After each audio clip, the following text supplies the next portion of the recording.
Hi there. Thanks for joining me today.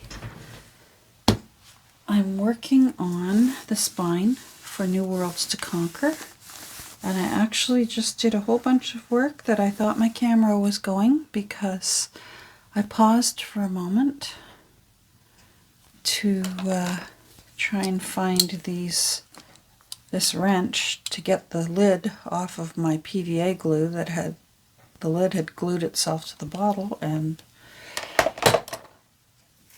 then I didn't turn my camera back on. So I'm going to explain to you what I did, because right now it's drying and there's nothing more I can do for it right now while it's damp. But what I'm going to be doing is putting faux signature threads on this spine. So what I had to do was fortify these hinges and do that from the inside out for two reasons. First of all, the hinges needed to be strengthened.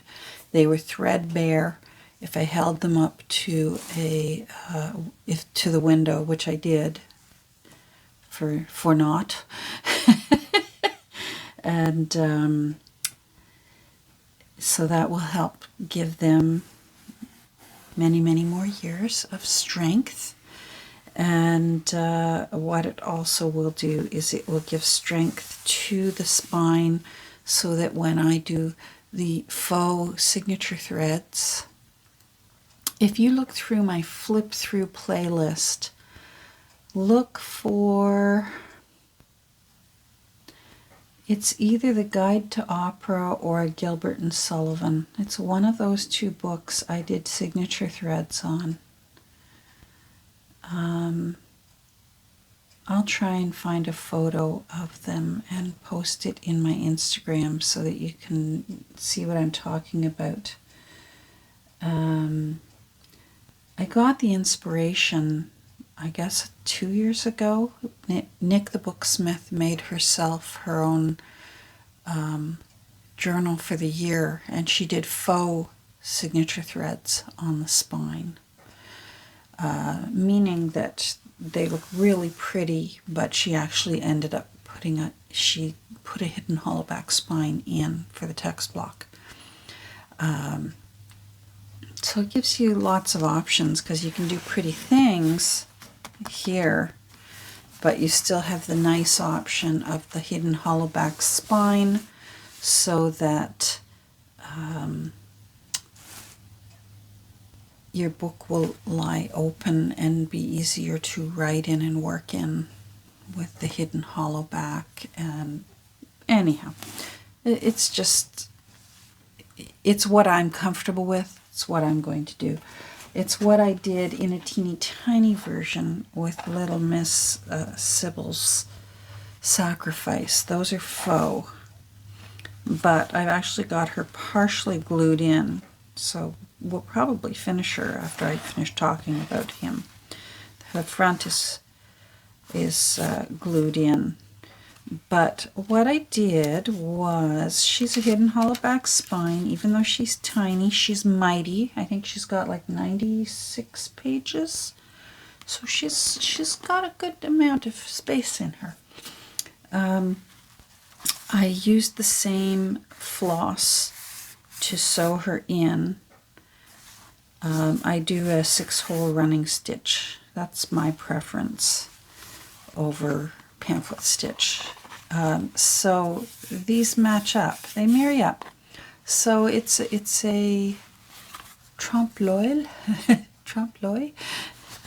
Anyhow, it all melds together nicely, but we still get our hidden hollowback spine, so this lies open, but we get to have a little bit of fun with an old spine that maybe has seen better days, and you still want it to look pretty. So I'll show you what I've done in here, but it's still drying, so I'm going to have to close it up and let it dry. I'm going to leave it overnight. I want this thoroughly dry, and I can feel it right now. It's still cold and damp because I used PVA to adhere the cotton to the inside. And I've just used an old piece of cotton. I want it very flippy floppy so that it opens easily. I want it sort of a dark brown, and this old fabric, it actually was sort of a creamy color and black. And this is left over from, I think 3 years ago, I made a lap book from an atlas. And I wanted this fabric, but I wanted it darker. So I soaked it in watered down Distress ink refiller. You know the bottles? I'd go get it and show you, but it's across the room.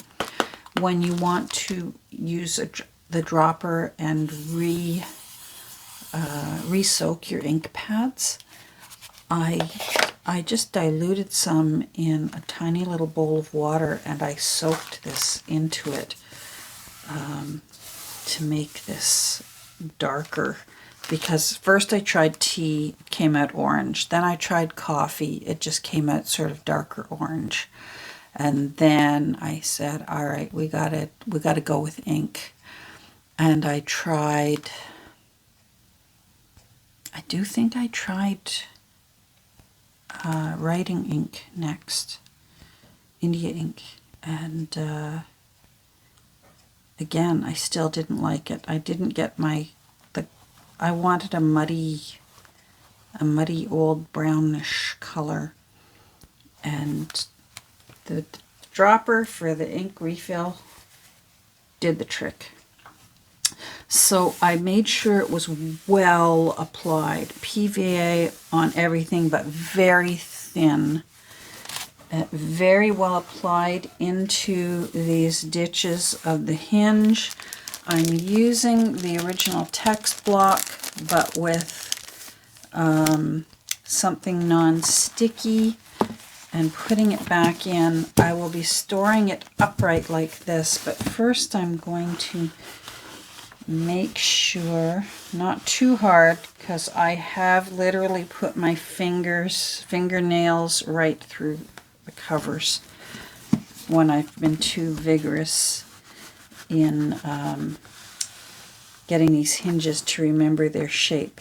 I'm not too worried, because when I do the paper lining for the new text block, I can really give it a nice shape to it, and it will again help it remember.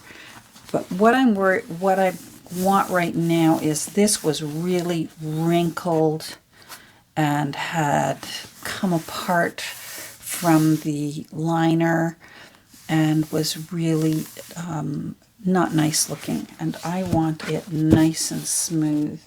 So I will be using my good old bricks.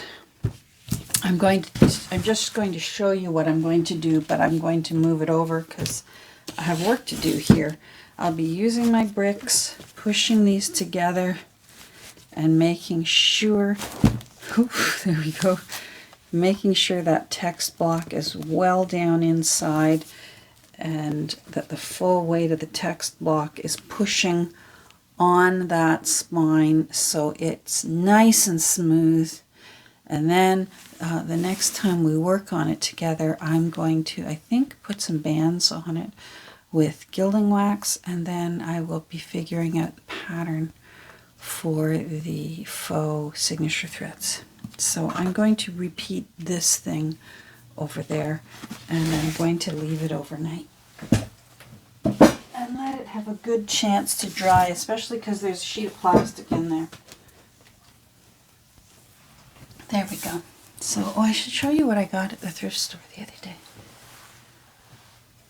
I'm here. It's just little. I didn't find much. Boy, there wasn't much there. Slim pickings, and I don't need anything. I really shouldn't have gone. But I wouldn't have found what I found if I didn't go. So, I love vintage tins where the lid is hinged on. And found this one. How cute is this? It looks like a little basket full of flowers. And of course I had to put chocolates in it. You know what? Don't mind if I do. These are so good for Canadians. You can get a massive bag of these for $9 at Costco. It's deadly. I like them better than Lindor. So delicious. Anyhow, I can see I've got a bit more of the label to take off here, or tape or something. That'll come off. Oh, let's do that. Whilst I eat my chocolate.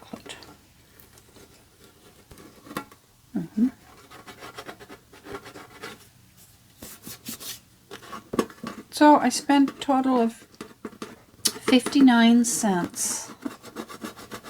But how can I resist a little tin that looks like a basket?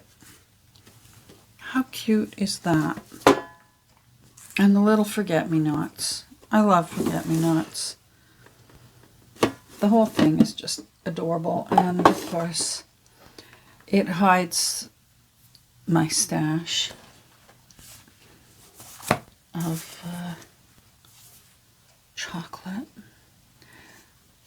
Alright, so let's do the other side of Little Miss Sybil's Sacrifice. Her Dutch door came out really nice. I'm very thrilled. As you can see, it's all sewn together. I wanted a pale yellow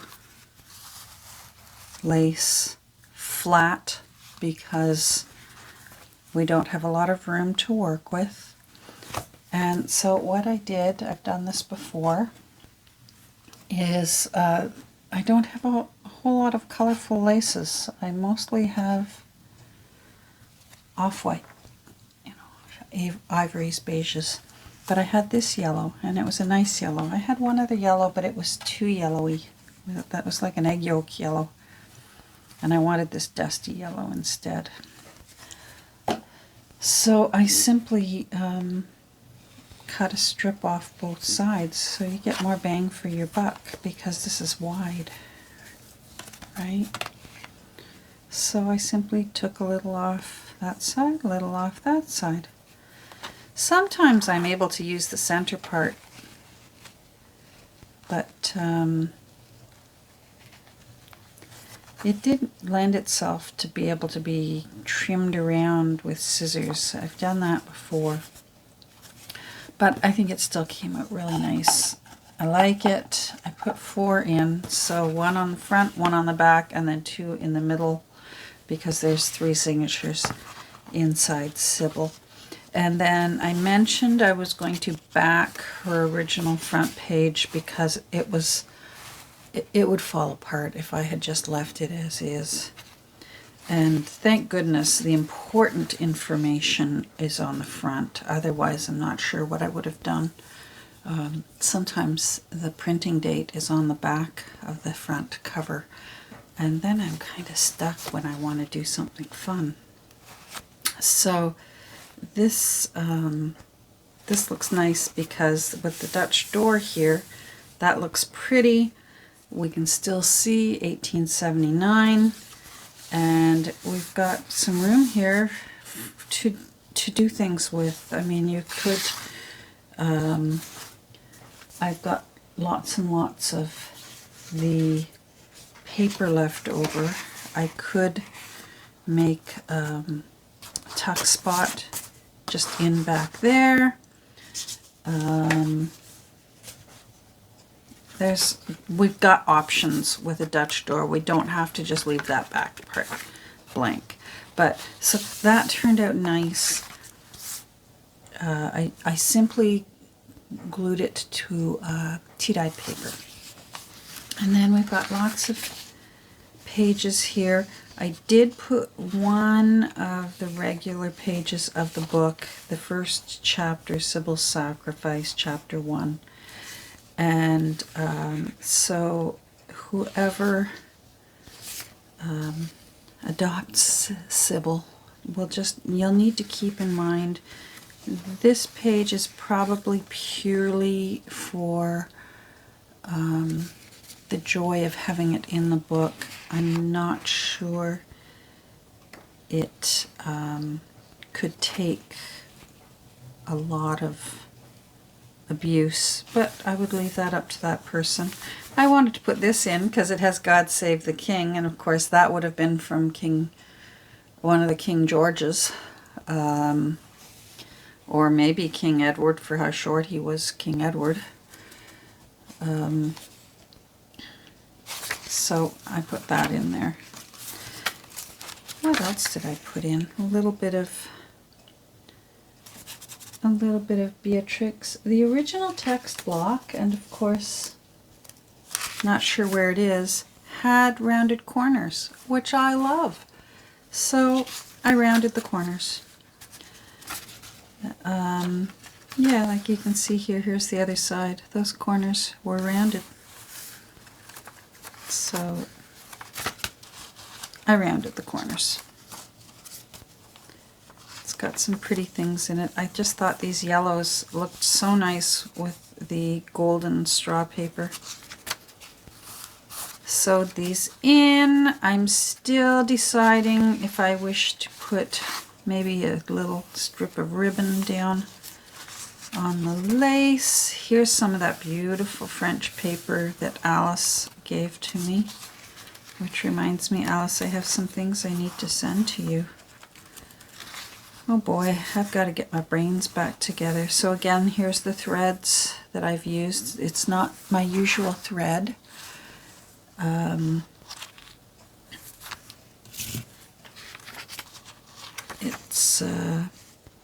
It's a floss, but it's not it's not your normal embroidery floss. I'm not sure what it's called. Anyhow, so we got to glue this down. Let's do it.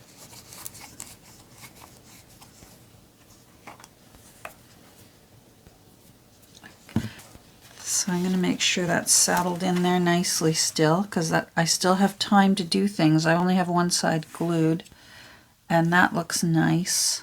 I've put in a tiny little bit of lace, this lace, top and bottom. It's hard to tell, but we know it's there. And I've put in a little bit of cheesecloth threads, but I only put them near the top. I don't run my cheesecloth down the entire length of the spine. There's no need, because there's paper reinforcing those threads. So now I'm just going to hold that up like that. Run a bead of 3-in-1 into that crevice.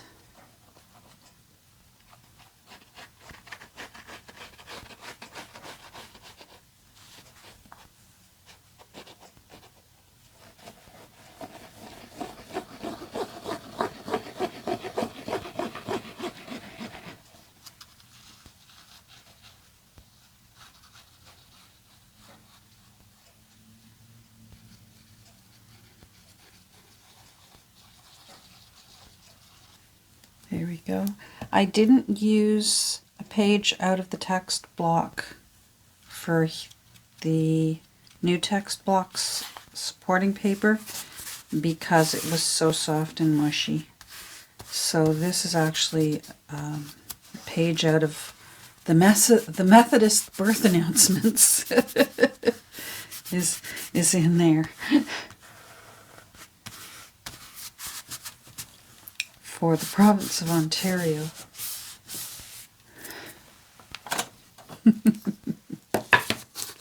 And then I make sure it's down in there. Good and strong. Something to hold it off. Make sure that's good? And it is. Okay. So I'm going to put this off to the side and put a rock on it.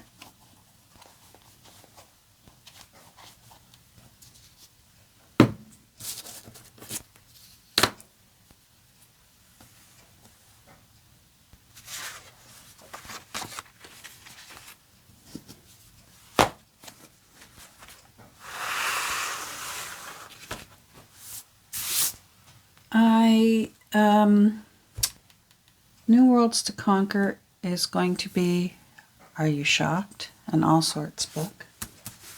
And I've been going through some papers that I think I'd like to use. I think I'm going to use the end papers in tags or pockets.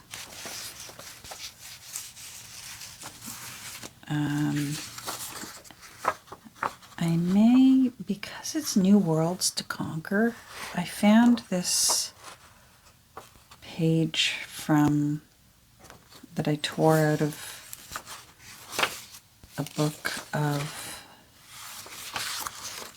Alice's Adventures in Wonderland. So I may find a way to slip that in, even if it's sideways like that. I'm not sure. Yeah, how did you get in there? You're not going in because you're not a folio. You get put away. I've still got some more of this yummy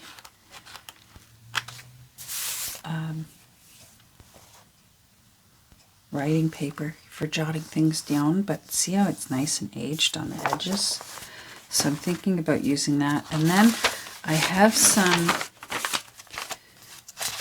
tea, or I think these are coffee dyed papers that I really went to town aging and splashing on.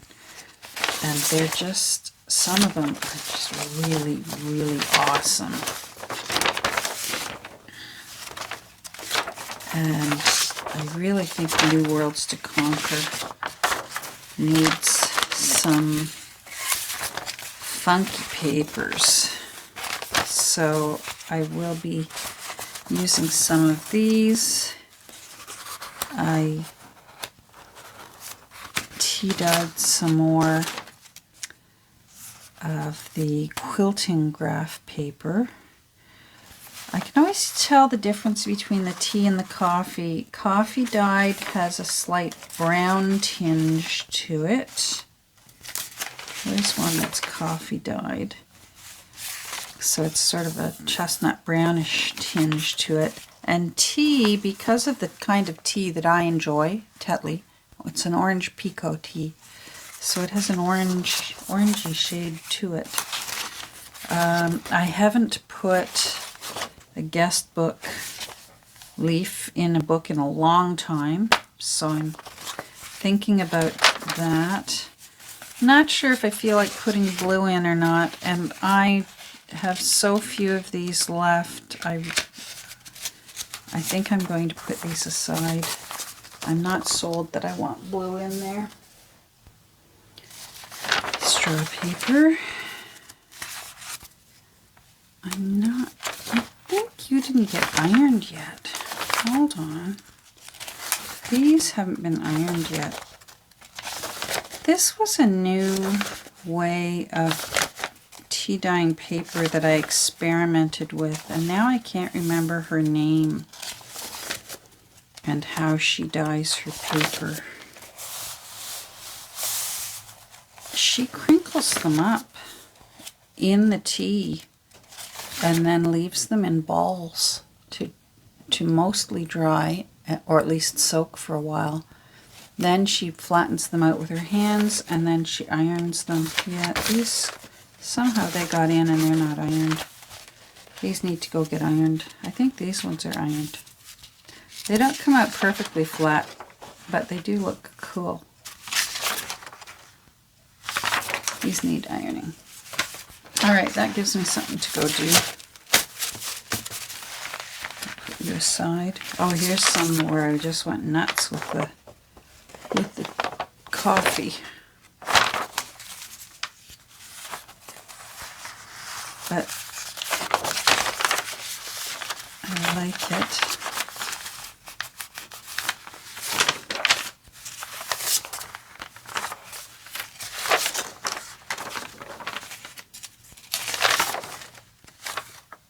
Cool.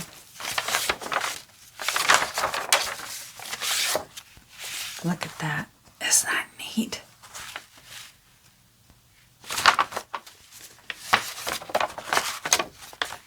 That needs to be ironed. Oh, this one's beautiful. I love that one. Oh, I think I've got it. I think I have ironing I need to go do. So,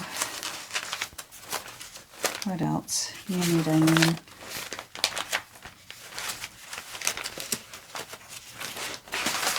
Yeah.